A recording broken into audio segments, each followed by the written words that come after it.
Hi guys, welcome back to my YouTube channel. Please like, share, and don't forget to subscribe. I'm back with Uma Khumalo.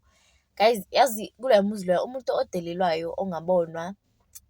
Angazi ngizothi bambunani nje Uma Khumalo. Uma Khumalo akabonwa.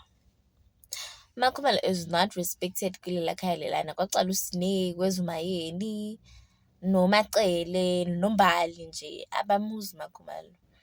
And I think njengoba bangamuzi uMakhumalo, it's because uMakhumalo i-character yakhe is more of a soft woman ovuma yonke into indoda yakhe eyishoyo.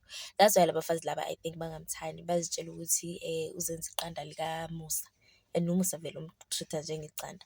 And it was alleged ukuthi uMakhumalo uye oyakhe lezi zinto ezilaphayana eMzombe la bahlala khona boMacele naboMayeni. Zonke lezi zinto leza kuthiwa ziyakhwe yimali kaMakhumalo.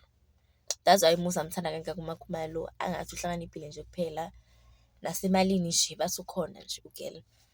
Kodwa-ke indaba yokudelelwa kaMakhumalo yaqala nguMacele, angezanga kuMembeso wakaMakhumalo ethi yena uyoyenzani uMembeso kaMakhumalo, noma yena zange aye. Umayeni wabuye sekakhuluma ngoMakhumalo athi le ngane le yayishaya isigubhu esontweni. Kwathiwa umusa wabona ingane esontweni ishaya isigubhu abesekeshela ingane yasesontweni. Wahlala noMakhumalo isikhathi eside, girlfriend, wamlobola. Nje indaba yabo ayicaci. Ayicaci indaba nanoma sukuthi uyi-investigator kangakanani ayicaci. Cause abanye banamanga abanye baneciniso. Okay fine. Umayeni omunye wabo ongamthandi uMakhumalo. And then kuba uMbali. uMbali akakwazi ukukhuluma noMakhumalo. UMbali akamboni uMakhumalo. Balamalanga la bakhuluma khona bezwana. But nje otherwise ayikliki, abakliki nje. Okay, kule season eya Friday guys, kule episode ya Friday, uMusa after the dinner went to everyone's house except for uMakhumalo. Tell me, why did he go to everyone's house except for indlu kaMakhumalo, and why uMakhumalo was so quiet the whole time kuleya dinner leya?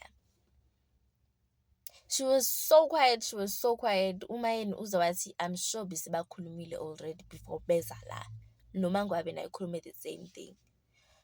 uMakhumalo wathula mase bahamba bonke. uMusa wa-check-a bonke abafazi kodwa uMakhumalo azange am-check. It's because uMakhumalo acts as if she's strong enough to handle lezi zinto uMusa azenzayo, which is wrong. But guys, let us stop imagine into zethu. What if these people are okay and now we are out here saying no man, uMusa uyoyenza ukuthi labafazi badelele uMakhumalo and all and uMakhumalo uzitholele shem guys. Uzowasho wathi whatever ehlanganisa number 5 noMusa angendawo. uMusa intombi yakhe le, yena angendawo naye uze emshadweni all. But-ke let us hope right, yazi angabe uyasipretendela phela. Guys, thank you for watching.